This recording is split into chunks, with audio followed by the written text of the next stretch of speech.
Un padre de familia le dijo a su joven hijo que le iba a regalar un nuevo celular para su cumpleaños. Hoy en día está muy de moda, bueno, ya hace algunos años atrás, que los celulares, ¿verdad? Que la tecnología se va renovando rápido, ¿no? Sale un celular un año y al siguiente año ese celular ya es obsoleto, ¿no? Ya no está de moda. Bueno, este padre le dijo, hijo, yo te voy a regalar un nuevo celular. El celular más nuevo que tú te puedas imaginar. El celular antiguo del joven ya mostraba algunos defectos hacia ya mucho tiempo atrás. Cuando él lo enchufaba para calentarlo o para que su batería se cargue, se sobrecalentaba. Y bueno, cuando la batería ya estaba bien cargada, él lo sacaba para llamar a alguien y se apagaba de la nada. Pero estaba cargado. Entonces tenía defectos, tenía serios problemas su celular antiguo. En fin, llegó el día del cumpleaños del joven y el padre le entrega el presente, ¿no? El hijo emocionado abre la envoltura y ve ahí está, el celular. Un celular nuevo, brillante, colorido. Y bueno, él emocionado lo enciende para llamar a su amigo y contarle la buena noticia. Tengo un nuevo celular. Y cuando estaba llamando, se apagó el celular. De la nada. Estaba cargado y todo, pero se apagó. El joven observa totalmente perplejo. ¿Por qué se apagó el celular si es nuevo? Y viéndolo con atención, se dio cuenta que era su antiguo celular. Era el antiguo celular. Su padre había cambiado solamente la carcasa, es decir, la cáscara externa del celular antiguo y le puso una nueva, ¿verdad? Encima del celular viejo. Aunque externamente parecía nuevo, brillaba, tenía otro color, en realidad los defectos del viejo celular seguían ahí porque era el viejo celular, ¿no? Los cambios solamente fueron externos y no hubo un cambio rotundo por un nuevo celular, por un diferente celular. En un momento más vamos a comprender por qué razón esta ilustración, pero la mañana de hoy vamos a estar predicando nuestro sermón titulado La Iglesia Universal, parte 3, el nuevo y mejor pacto. El nuevo y mejor pacto. Y vamos a desglosar este sermón en dos encabezados. Número 1, el pacto de gracia establecido plenamente en el nuevo pacto. Y nuestro punto número 2, un pacto de gracia revelado progresivamente en el antiguo pacto. Entonces, vamos a comenzar de lleno con nuestro tema en esta mañana y con nuestro primer punto, el pacto de gracia establecido plenamente en el nuevo pacto. Y ahí entre paréntesis tengo que reconocer también por justicia que voy a estar usando muchos argumentos del teólogo Pascal de Nault, sacado de su libro Un Mejor Pacto, y también muchos argumentos del teólogo Fernando Angelín, de su libro Teología Bíblica Bautista Reformada. Así que cerramos ese paréntesis y entramos a nuestro primer encabezado. El pacto de gracia establecido plenamente en el nuevo pacto. Y claro, nuestro título de este primer punto habla de un pacto de gracia. Y tal vez alguno empezará a preguntarse, ¿por qué estamos hablando de un pacto de gracia si el título del sermón trata sobre el nuevo pacto? ¿No? Y es una pregunta válida. La respuesta es que el nuevo pacto es el pacto de gracia. Cuando hablamos del pacto de gracia, estamos hablando del nuevo pacto. Y ahorita vamos a ver un poco profundizando qué queremos decir con esto, ¿no? Entonces, cuando entendemos qué es el pacto de gracia, vamos a entender qué es el nuevo pacto. Y ahí viene entonces una pequeña conceptualización, ¿verdad? ¿Qué es el pacto de gracia? Si queremos comprender qué es el nuevo pacto, tenemos que entender qué es el pacto de gracia. El pacto de gracia es el cumplimiento en la historia de aquel pacto de redención hecho por Dios en la eternidad. ¿Recuerdan que vimos eso en nuestro primer sermón de esta serie? el pacto de redención, donde el Padre planificó la salvación y eligió a su pueblo, a los cuales iba a redimir. Ese pacto de redención en donde el Hijo se comprometió a ejecutar la salvación, yendo a la cruz, y redimir a los escogidos por el Padre. Ese pacto de redención en donde el Espíritu Santo se comprometió a aplicar vida a los creyentes en Cristo para luego santificarlos y guardarlos. ¿Se dan cuenta? En el pacto de redención, la Trinidad participó en un compromiso mutuo, en donde cada persona de la Trinidad se comprometió en esta salvación. Ese es el pacto de redención. Y el pacto de gracia es el cumplimiento de ese plan. ¿Se va entendiendo? El pacto de gracia es el cumplimiento en la historia de ese plan eterno de redención, en donde Jesucristo hizo que ese plan se vuelva palpable, se vuelva tangible en la historia, en el tiempo y en el espacio. Si Cristo no hubiera venido a cumplir ese plan, siempre solo se hubiera quedado como un plan, ¿verdad? Pero Cristo lo volvió real. Cristo lo volvió real. Ese es el pacto de gracia. Y bueno, en nuestro primer punto vamos a ir tocando una serie de incisos. En primer lugar, vamos a ver quién es el que estableció plena y formalmente este pacto de gracia. ¿Quién es? Y bueno, hace un momento lo acabo de decir, ¿no? Nuestro Señor Jesucristo. Pero, ¿dónde está el fundamento bíblico? El autor a los Hebreos habla de eso. Hebreos capítulo 9, versículos 15 al 17. El autor a los Hebreos está escribiendo a una comunidad de cristianos israelitas, ¿no? Cristianos que salieron de la religión judía. Y les dice, versículos 15 al 17, así que por eso Jesús es mediador de un nuevo pacto, ¿no? Para que interviniendo muerte para la remisión de las transgresiones que había bajo el primer pacto, los llamados reciban la promesa de la herencia eterna. Porque donde hay testamento es necesario que intervenga muerte del testador, porque el testamento con la muerte se confirma, pues no es válido entre tanto que el testador vive. El autor a los Hebreos presenta en este pasaje a Jesucristo como el testador. Y ese es un término jurídico, es un término que normalmente lo usarían, por ejemplo, los abogados, para referirse a alguien que hace un testamento, ¿no? En otras palabras, para referirse a una persona que deja por escrito su voluntad. Normalmente nosotros escuchamos eso, ¿verdad? Cuando alguien menciona y dice, esa persona ha dejado su testamento y ha puesto en su testamento a esta otra persona, ¿no? Normalmente se ve eso, por ejemplo, entre los padres y los hijos, ¿no? Los padres dejan en el testamento de la herencia a los hijos, ¿no? Normalmente se ve eso. Entonces los hijos, por voluntad de los padres, por escrito, son los herederos de los padres. En este caso, los padres son los testadores, porque son los que hacen el testamento, son los que expresan por escrito su voluntad, y los que reciben el testamento, bueno, son los receptores, ¿no? A veces escuchamos cosas como esas.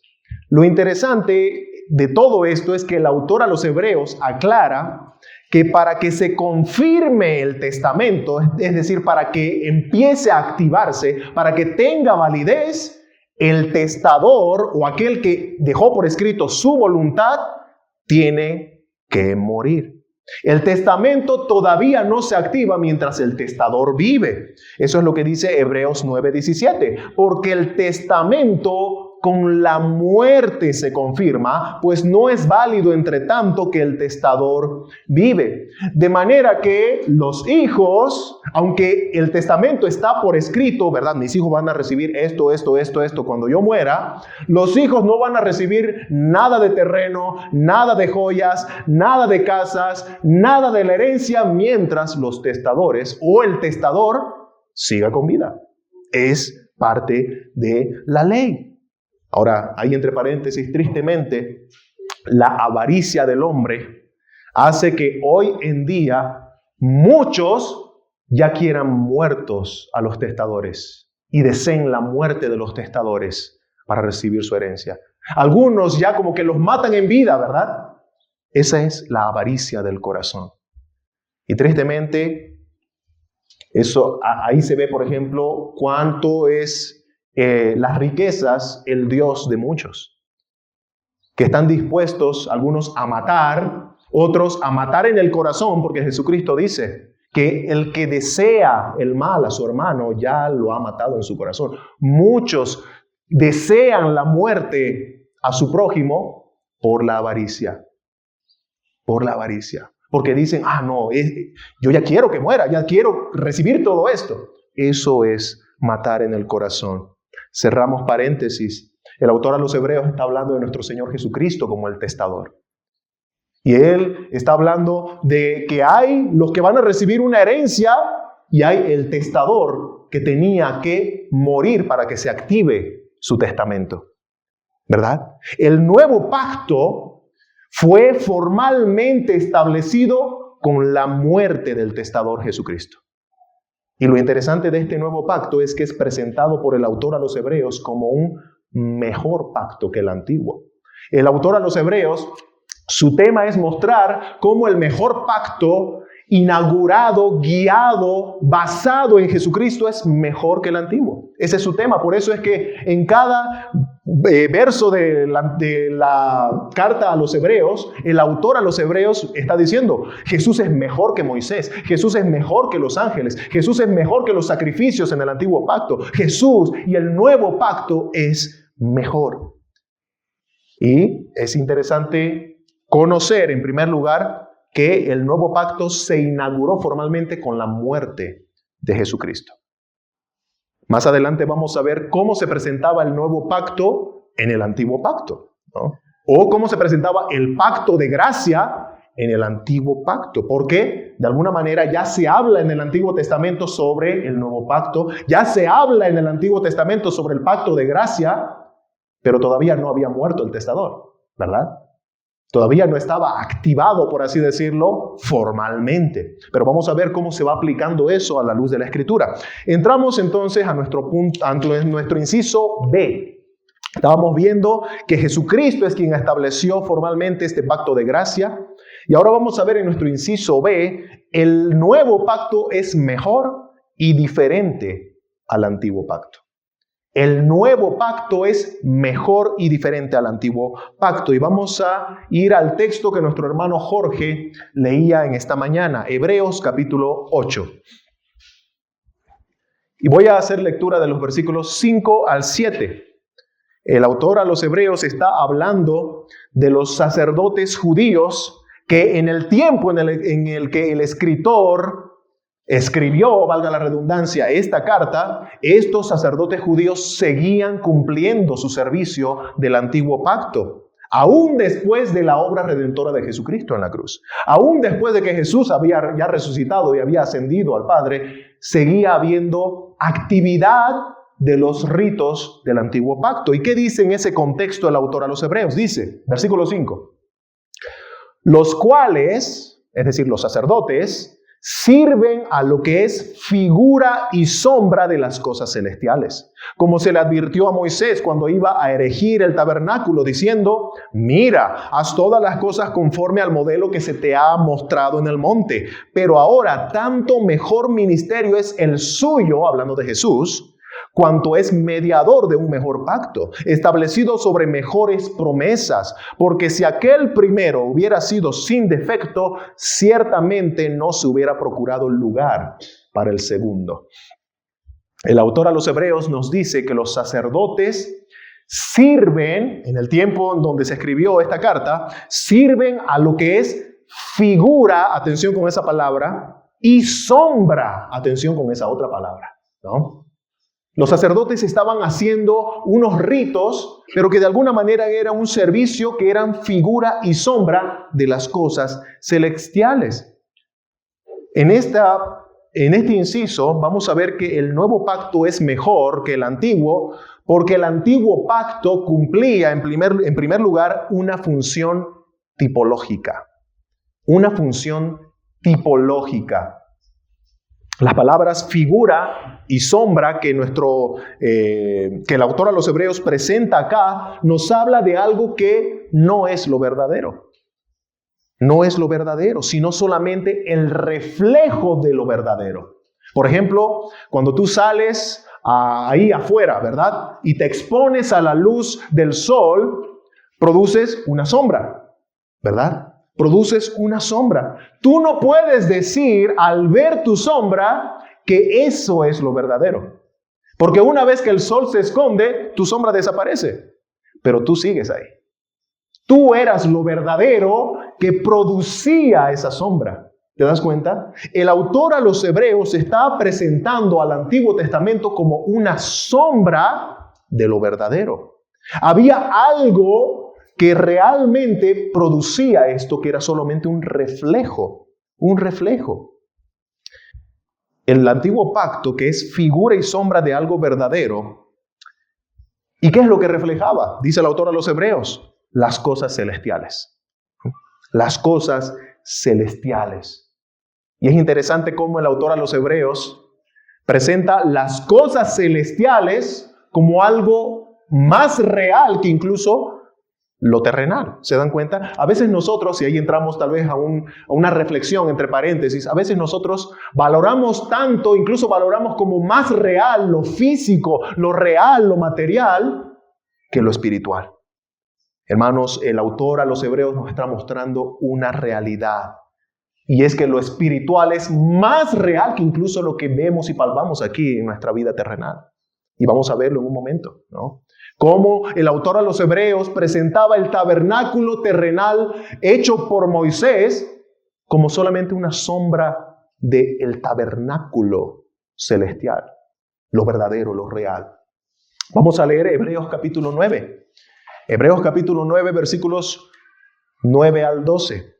Hablando del tabernáculo del antiguo pacto y mostrando a grandes rasgos los detalles del culto judío y los sacrificios del culto judío, dice el autor a los Hebreos, versículo 9, lo cual es símbolo, atención a esa palabra, para el tiempo presente, según el cual se presentan ofrendas y sacrificios que no pueden hacer perfecto en cuanto a la conciencia al que practica ese culto, ya que consiste solo de comidas y bebidas, de diversas abluciones y ordenanzas acerca de la carne, impuestas hasta el tiempo de reformar las cosas.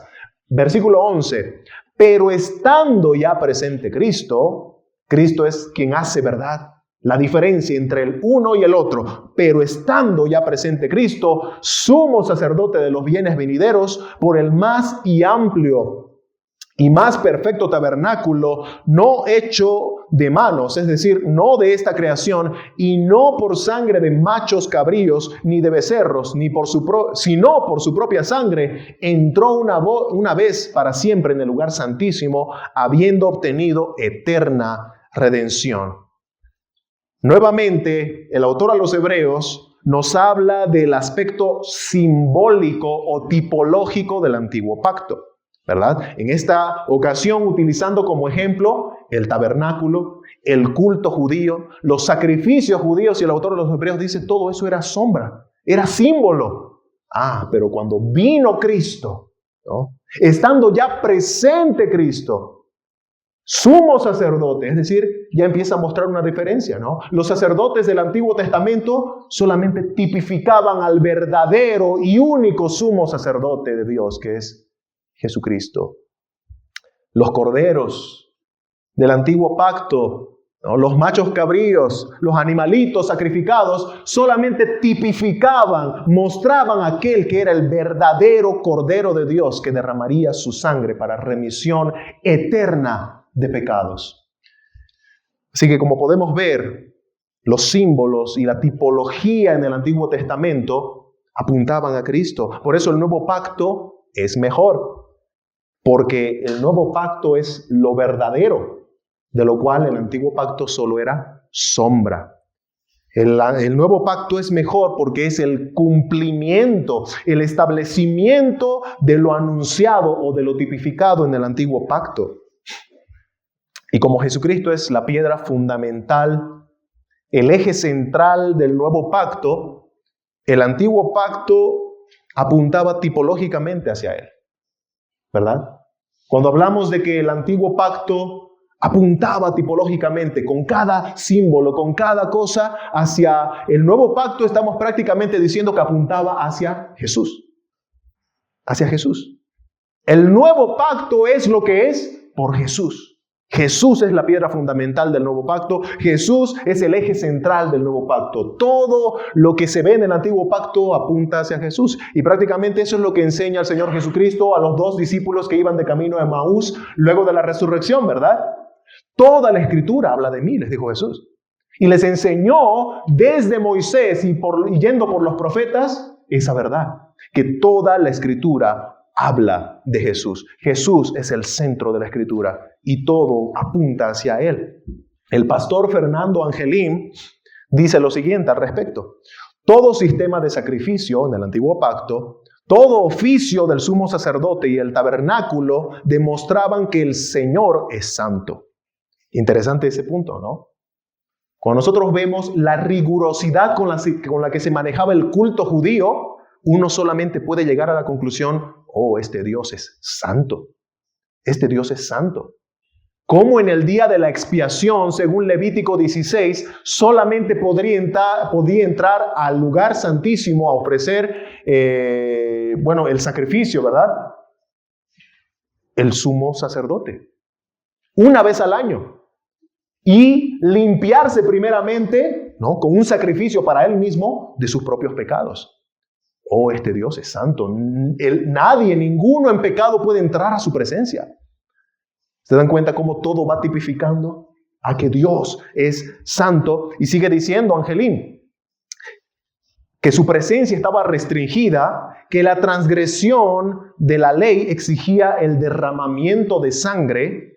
Los diversos tipos, signos y figuras prefiguraban al que es más grande que ellos, es decir, Jesucristo, nuestro Cordero Pascual. Puedes examinar las Escrituras, dice Angelín, y encontrar numerosos tipos en el Antiguo Testamento que apuntaban a Jesús. Cristo es el segundo Adán. Eso lo podemos ver también en Romanos capítulo 5. Cristo es el Cordero de Dios. Eso lo podemos ver en Juan 1:29. Cristo es el pan de vida, Juan capítulo 6. Y podríamos continuar, ¿verdad? Cristo es la peña de Oreb, de la cual brota agua para salvar un pueblo sediento. Cristo es el verdadero David venciendo al gigante temido. La muerte, Satanás, el pecado. Cristo es el verdadero juez libertador, más grande que Sansón, más grande que Gedeón. Cristo es el verdadero Salomón, el sabio de sabios que venció al tentador con sabiduría que viene de lo alto. Cristo es el verdadero rey, Cristo es el verdadero sacerdote, Cristo es el verdadero profeta y su gobierno y ministerio es ininterrumpido, es eterno. ¿Se dan cuenta cómo haciendo esas comparaciones Jesús es mejor? Porque es el verdadero. Porque es el verdadero. Eso es lo que estaba diciendo este teólogo Angelín. Todo lo que se ve en el Antiguo Testamento nos va mostrando que lo verdadero es mejor. Es mejor. Otro aspecto que hace al nuevo pacto un mejor pacto que el antiguo es que el nuevo pacto no tiene defectos. El antiguo sí. El antiguo sí, dice Hebreos 8:7, lo que leíamos hace un momento con nuestro hermano Jorge.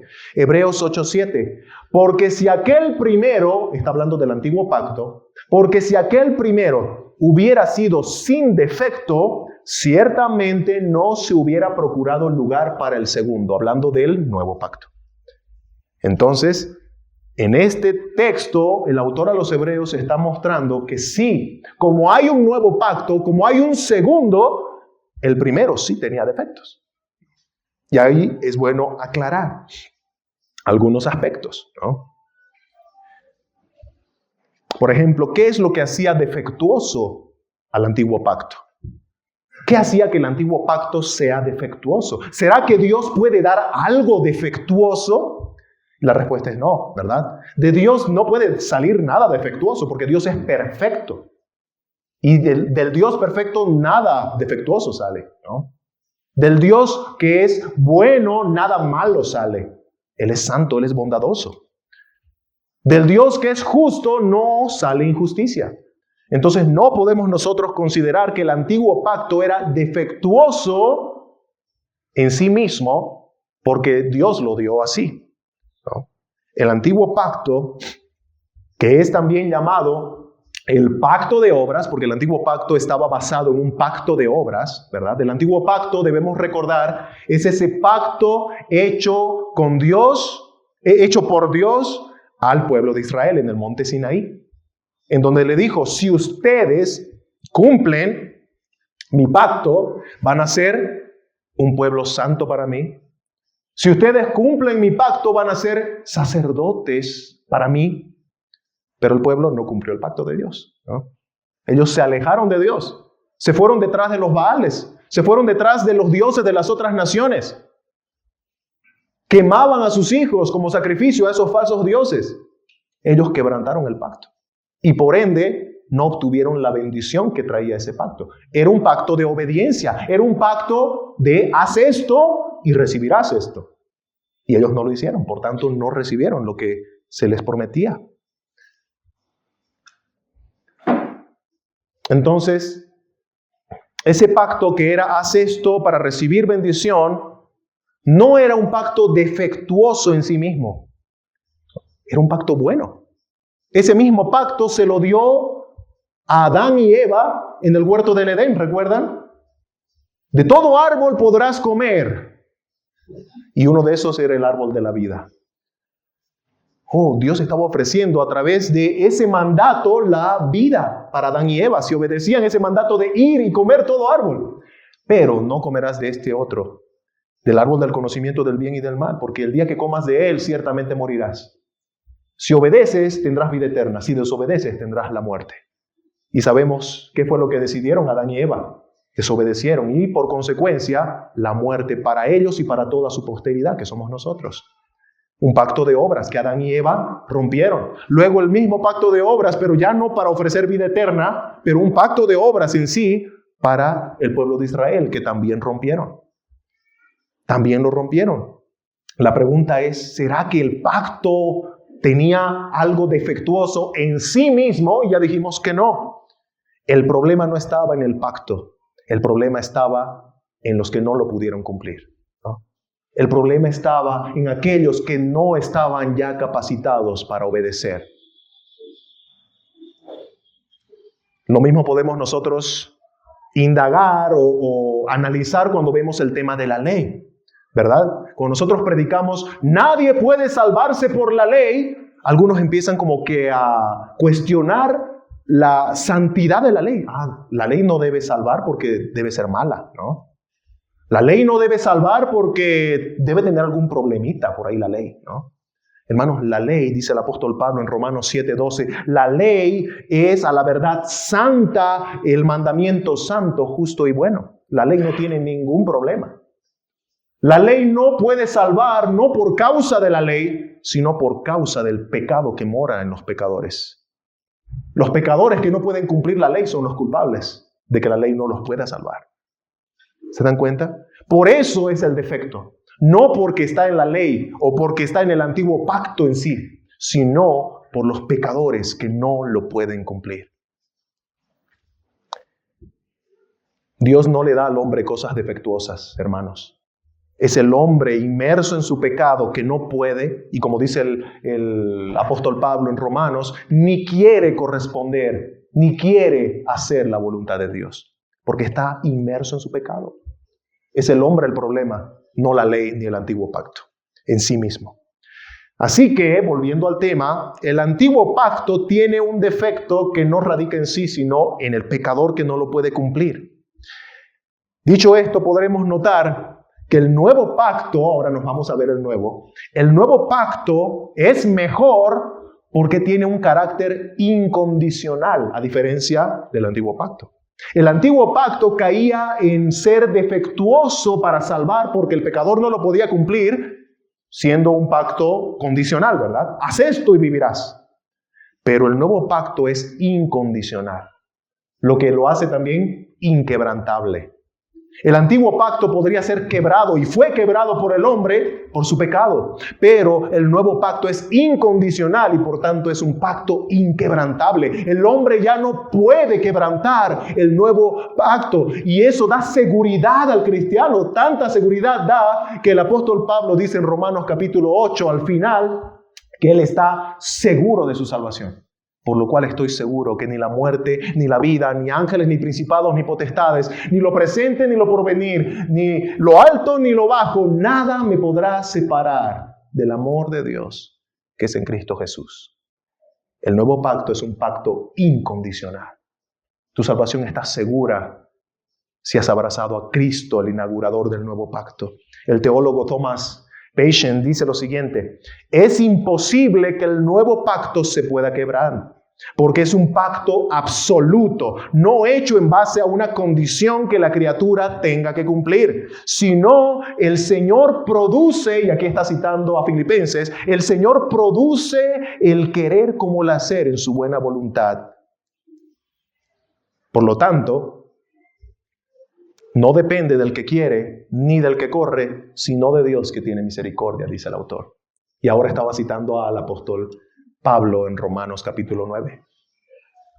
Por eso es inquebrantable, porque es incondicional. Y es Dios quien se encarga de que sea inquebrantable. El nuevo pacto es mejor que el antiguo. Nuestro hermano Antonio estaba leyendo, o nuestro hermano Jorge estaba leyendo hace un momento, cómo el escritor del autor a los Hebreos, ¿verdad?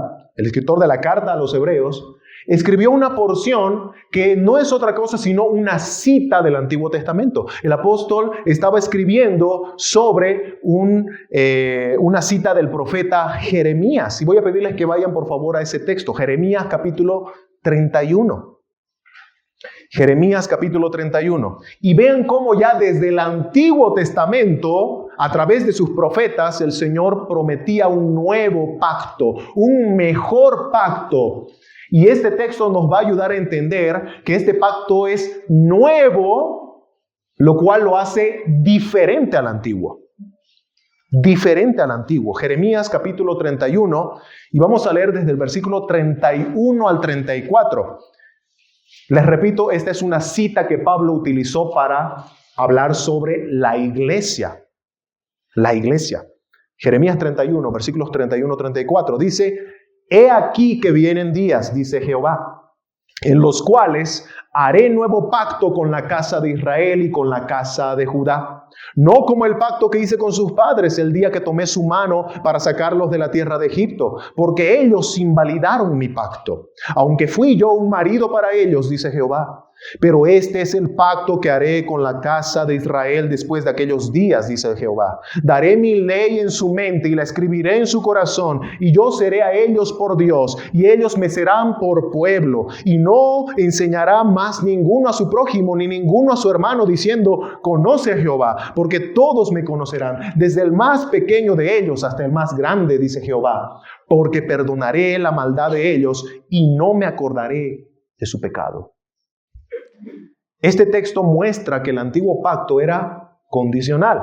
¿Se dan cuenta? Haz esto para recibir esto.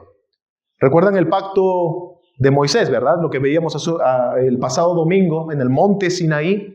Éxodo capítulo 19, versículos 5 al 6. Lo podemos ver eso. Dice: si diereis oído a mi voz, Dios le está hablando a Moisés para que Moisés le diga esto al pueblo. Si diereis oído a mi voz y guardareis mi pacto, vosotros seréis mi especial tesoro sobre todos los pueblos, porque mía es toda la tierra y vosotros me seréis un reino de sacerdotes y gente santa. Todo lo dicho en este texto tiene su base en si diereis oído a mi voz. Es condicional, ¿verdad? Pero ahora Jeremías nos va a mostrar en este texto que leímos hace un momento que los que recibieron este pacto condicional quebrantaron el pacto. Invalidaron el pacto. Eso es lo que dice, ¿verdad? Ellos invalidaron mi pacto, dice Jeremías, hablando en nombre de Dios. El antiguo pacto, hermanos, era condicional. Y por la pecaminosidad del hombre, era un pacto quebrantable. Era un pacto que fue invalidado por ellos mismos. Pero el nuevo pacto es distinto, pues dice Dios por medio de su profeta Jeremías, haré un nuevo pacto. ¿Se dan cuenta? Haré un nuevo pacto. Y aclara, no va a ser una renovación del pacto, ¿no? No va a ser como lo que veíamos hace rato que hizo el papá con el celular antiguo de su hijo, ¿no? Le voy a poner una carcasita nueva para que se vea brillosito y bonito. Porque así nadie se va a dar cuenta, ¿verdad? Ah, no. Los problemas del antiguo pacto seguían ahí si es que se lo quisiera solamente pintar un poquito, ¿verdad? No. Aclara, dice, no como el pacto que hice con sus padres. No como el pacto que hice con sus padres. Haré un nuevo pacto y no será como el que hice con sus padres. Está hablando de un pacto nuevo, diferente. Y vamos a pasar ahora brevemente a nuestro punto 2. El pacto de gracia revelado progresivamente en el antiguo pacto. Algunos tal vez ya se estará preguntando a estas alturas, a ver, quiero aclarar mi mente, ¿no? Si el pacto de gracia se estableció formalmente con la aparición del testador Jesucristo en el Nuevo Testamento y su muerte expiatoria en la cruz, ¿cómo se salvaban las personas en el antiguo pacto? ¿Verdad? Si el pacto de obras era imposible de cumplir por su condición pecadora de las personas, ¿cómo se salvaban? Hemos dicho que el nuevo pacto, ¿no? El pacto de gracia, se instauró formalmente en el nuevo pacto, con la venida de Cristo, con el sacrificio de Cristo. Pero Cristo no había muerto en el Antiguo Testamento, no había muerto en el Antiguo Pacto. ¿Cómo se salvaban? ¿No? Bueno, hay que entender en primer lugar algo que tal vez hemos malentendido, ¿no? Por mucho tiempo. Y es que en el Antiguo Testamento nadie se pudo salvar cumpliendo la ley. Nadie se salvó por obras. Nunca, en toda la historia, nadie pudo haberse salvado por obras. Así que vamos a ver ahora 3 aspectos o 3 propósitos del antiguo pacto. Número 1, el antiguo pacto tenía el propósito de preservar el linaje del Mesías. El antiguo pacto tenía el propósito de preservar, guardar el linaje del Mesías. Fernando Angelim dice lo siguiente, ¿no? Las leyes dadas a Israel ayudaron a distinguir esa nación de otros grupos étnicos y preservar la descendencia mesiánica prometida a Abraham, así como a conservar también su genealogía. Muchos pueblos, al mezclarse con otras naciones, han perdido totalmente su identidad y apenas han conservado la genealogía de su pueblo. Y el pastor Fernando Angelim no está haciendo un hincapié o está centrando su atención en una mezcla meramente física de los pueblos, ¿verdad? Porque como nosotros podemos ver en Mateo capítulo 1, la genealogía de Jesús, dentro de su genealogía habían personas que no eran israelitas de nacimiento, eran gentiles. Como ser el caso, por ejemplo, de Rahab, la ramera, ¿verdad? De Jericó. Ella no era israelita, pero de alguna manera fue introducida por la fe al pueblo de Dios. Luego está el caso de Ruth, la moabita, la que se casó con Booz, el pariente de Noemí, y de ahí tuvieron un hijo, Obed, y Obed tuvo otro hijo, Isaí. E Isaí tuvo otro hijo que resultó ser el rey de Israel, el rey David, ¿verdad? Bueno, Ruth, la bisabuela del rey David, no era israelita de nacimiento. Entonces, aquí no se está refiriendo necesariamente a una mezcla física, ¿no? Como diciéndole a los israelitas, no, porque ustedes son una raza superior, como decían en su tiempo los alemanes, ¿no? La raza aria. No. No está hablando de algo físico, sino de algo espiritual. Algo espiritual. Cuando las naciones se juntaban con otras naciones, más allá de una mezcla física, se hacía una mezcla religiosa. una mezcla de las creencias, de tal manera que si el pueblo de Israel se mezclaba con otras naciones paganas, ellos iban a alejarse del Dios verdadero para abrazar el culto pagano de las otras naciones. Y fue justamente eso lo que sucedió, ¿verdad? Por ejemplo, en el caso de la división de Israel del norte e Israel del sur, Israel del norte se mezcló por completo con otras naciones. Y ellos son los que ahora se conocen como los samaritanos, los que quedaron fuera de Israel. Así que Angelim dice, una de las razones del antiguo pacto era preservar el linaje mesiánico del descendiente de Abraham, por el cual serían benditas todas las naciones de la tierra, y está hablando de Jesús. El otro propósito del antiguo pacto, inciso B, es apuntar tipológicamente hacia el Mesías. Y aquí no vamos a profundizar, ya lo vimos, ¿verdad? El Antiguo Testamento era una tipificación, una sombra que apuntaba hacia lo verdadero, que es Jesús. Pascal de Naul dice que el antiguo pacto es un pacto tipológico, temporal y terrenal, y que la realidad había de encontrarse en el nuevo pacto con Jesucristo. Y por último, el tercer propósito del antiguo pacto era manifestar el pecado de las personas para llevarlas al Mesías. Manifestar el pecado de las personas para llevarlas al Mesías. Recuerden, si el antiguo pacto era un pacto condicional, al no poderlos cumplir, las personas tendrían que llegar a la conclusión, pero no podemos hacer esto. Hay un problema con nosotros, somos pecadores. Necesitamos la ayuda del Señor y acudir a Dios por su misericordia. Pero ellos no lo hicieron así, ¿verdad? La ley es como un espejo, hermanos. La ley es como un espejo que muestra el reflejo del pecador. Y el espejo no te va a mentir. Cuando tú te miras al espejo, el espejo te muestra tal cual tú estás.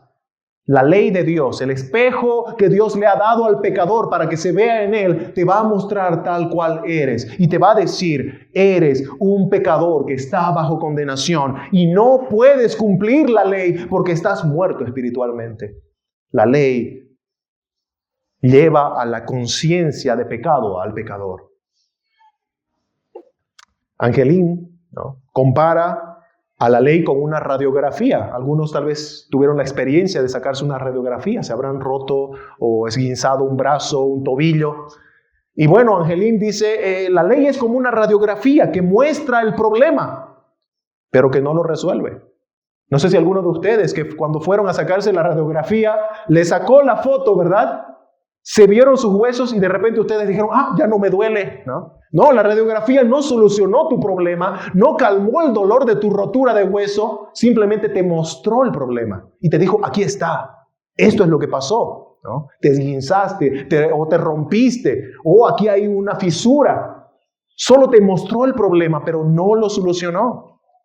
La radiografía te manifiesta la condición en la que se encuentra tu herida y te conduce luego al médico que te va a sanar. Y en este caso estamos hablando de Jesús. El apóstol Pablo dice en Gálatas 3:24, de manera que la ley ha sido nuestro ayo, nuestra guía para llevarnos a Cristo, a fin de que fuésemos justificados por la fe. La ley no cumple un rol de salvación porque el hombre no puede cumplirla. Pero la ley cumple el rol de mostrarte el problema y guiarte al que sí tiene solución para el problema del pecado, que es Jesús. Pero seguimos preguntando, ¿verdad? Cristo no estaba en el antiguo pacto. La pregunta era, ¿cómo se salvaban en el antiguo pacto? ¿Cómo se salvaban en el Antiguo Testamento? Todavía no había muerto Jesús para establecer formalmente el pacto de gracia. ¿Cómo se salvó Adán? ¿Cómo se salvó Abraham? ¿Cómo se salvó Moisés, David, etcétera, etcétera? La Escritura afirma que Abraham se salvó por la fe, ¿verdad? Fue justificado por la fe. Gálatas 3:6 dice, así Abraham creyó a Dios y le fue contado por justicia.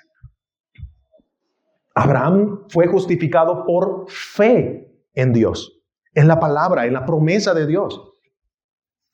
Hay un profeta en el Antiguo Testamento, el Antiguo Pacto, que habla de cómo uno podía conseguir la vida, ¿no? La vida eterna. Habacuc 2:4 dice, mas el justo por la fe vivirá.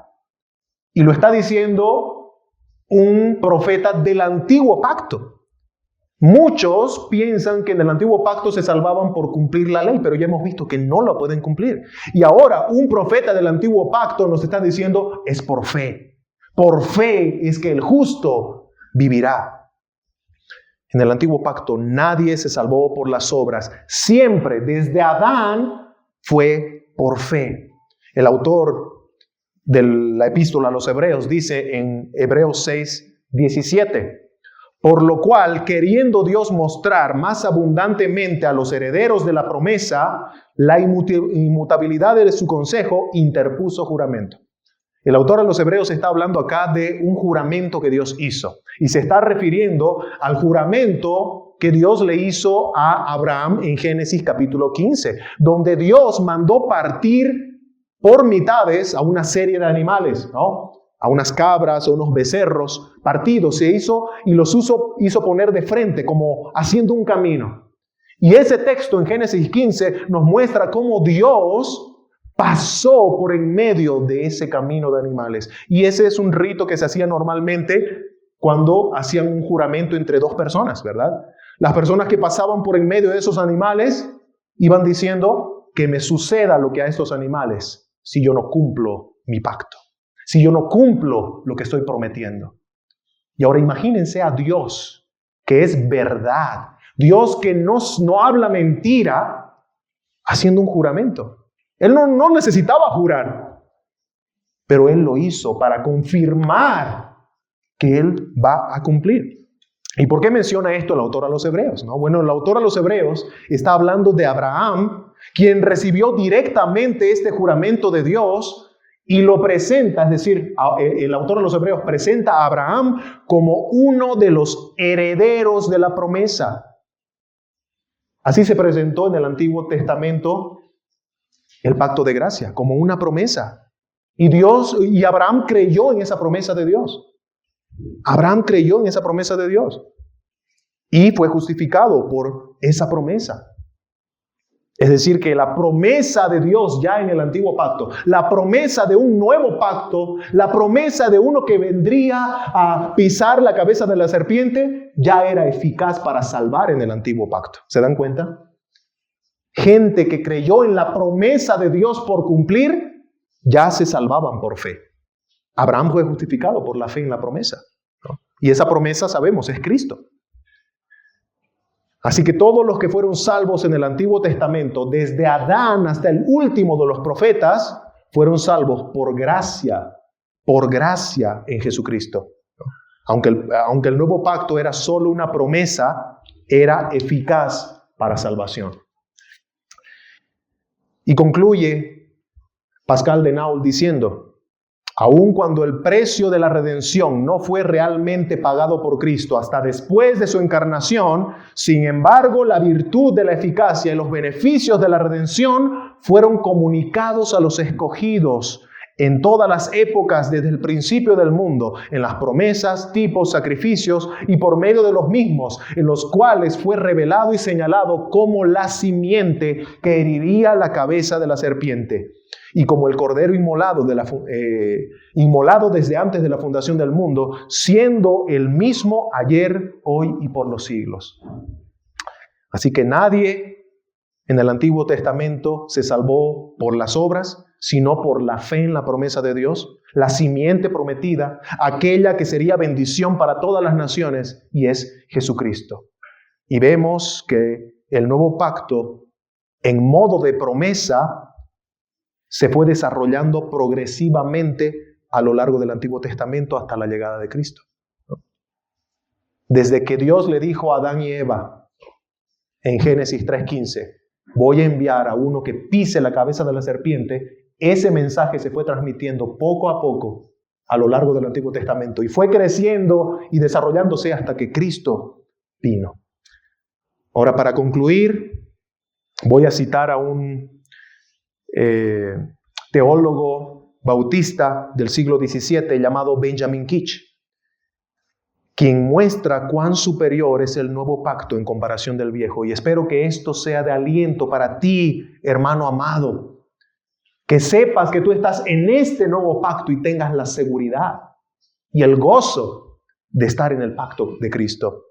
Dice Kitch, por lo tanto, en este pacto no solo recibimos la luz, sino la plenitud de la luz. No solo recibimos la vida, sino la plenitud de la vida, porque Cristo es nuestra vida a quien recibimos en este pacto, dice Kitch. No solo recibimos la fuerza, sino la plenitud de la fuerza. El Señor es la fuerza de mi corazón y mi porción para siempre. No solo recibimos el perdón del pecado, sino la plenitud del perdón, o el perdón completo, el perdón absoluto de nuestros pecados. No solo recibimos justicia, sino la plenitud de la justicia, perfecta y completa justicia. Y vosotros estáis completos en Él, dice el apóstol Pablo. No solo recibimos la paz, sino la plenitud de la paz que sobrepasa todo entendimiento. No solo recibimos la belleza, sino la plenitud de la belleza, y no es una belleza externa, ¿verdad? Es una belleza espiritual, porque estás unido a Cristo. Dice, a causa de mi hermosura que yo puse sobre ti, dice Jehová el Señor. No solo recibimos el conocimiento, sino la plenitud del conocimiento. Y vosotros mismos estáis llenos de bondad, llenos de todo conocimiento. No solo recibimos el gozo, sino la plenitud de gozo. Te aliento, estimado hermano cristiano, a que te hagas la idea, ¿verdad?, de esta realidad. Tú eres parte de la plenitud de todas las cosas porque estás en Cristo. Ya no se te dio un poquito, se te dio todo el perdón. A veces luchamos, ¿verdad?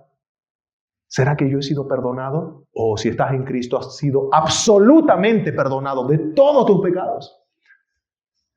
No vas a poder quebrar este pacto con Dios, porque es un pacto inquebrantable. Y querido amigo, si tú estás aquí sin Cristo, y tal vez estás buscando la salvación a tus propias expensas, bajo tus propias fuerzas, en tus propios esfuerzos, ahora mismo déjame decirte que estás en el antiguo pacto. Desde que naciste, y eso veíamos el pasado domingo, desde que naciste estás en el pacto de obras.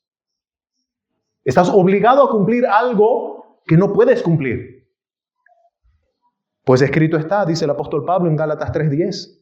Maldito todo aquel que no permaneciere en todas las cosas escritas en el libro de la ley para hacerlas. Están ahí para ser cumplidas, pero tú no las puedes cumplir. Y tú sabes que no puedes cumplirla perfectamente, la ley de Dios. Aunque lo intentes, no puedes. Porque lo que se requiere para cumplir la ley de Dios es perfección. Y no hay nadie que sea perfecto. Pero Cristo da la plenitud de vida. En Cristo hay la plenitud del perdón de tus pecados. En Cristo hay la verdadera paz con Dios. Él es quien inauguró este nuevo pacto incondicional, este pacto inquebrantable. Él es quien cumplió perfectamente la ley en su vida terrenal, en su ministerio terrenal. Desde la cuna hasta la cruz, Cristo cumplió la ley para que todos aquellos que no podamos cumplirla, creyendo en Él, tengamos vida eterna. Porque Él murió en la cruz para que todo pecador no vaya a sufrir la ira de Dios. Él sufrió la ira de Dios en la cruz para que tú, creyendo en Él, no pases por ella. Cristo te da la plenitud del perdón de Dios. Siendo justo, llegó a esa cruz. Estando muerto, resucitó de los muertos en victoria. Ahora está sentado a la diestra del Padre, intercediendo por su pueblo. Mi pregunta para ti es, ¿por qué tú no quieres ser parte del pueblo de Dios? ¿Por qué tú no quieres ser parte de la familia de Dios? Abraza a Cristo y no te desprendas de Él. Él no te va a soltar. Cree en el Señor Jesucristo. Cree en la simiente de Abraham, que es Cristo. Cree en aquel que justifica por la fe. Deja de confiar en ti mismo. Deja de confiar en tus obras. Entrégate de lleno al testador del nuevo pacto, que Él no te echará fuera.